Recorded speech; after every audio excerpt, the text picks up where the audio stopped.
বাজান রে,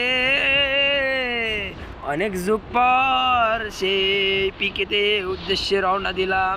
বাজান রে, সেই সাটা ভাঙ্গা গ্লেম প্লেটা নিয়ে মাইনাস খাওয়ার জন্য প্রস্তুত হয়ে পিকেতে নামলাম। সেই এনিমি কখন আমাকে পুদ মেরে দেয় সেই অপেক্ষায় অবশ্য রইব। তারপরে যদি আমার ম্যাচের দিকে লক্ষ্য করেন তাহলে দেখতে পাবেন যে আমার টিমমেট চলে যায়।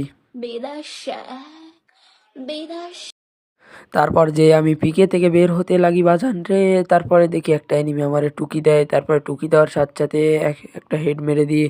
তারপরে সে আবার ওয়াল ফেলে ঘোরাঘুরি করে, তাকে আমি একটা মেডি করব, কিন্তু না, আমি তো বিটুকে হোয়াইট 444-কে দিই না। এখন এই এনিমি টুনটুনি কেড়ে নেবো, এই টুনটুনি নিয়ে নিছি।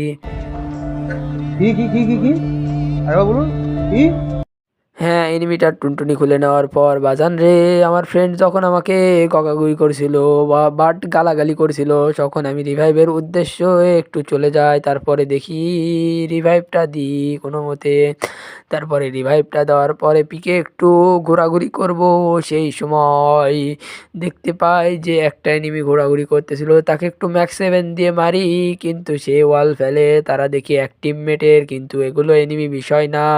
এই তো মেরে দিছি আমি।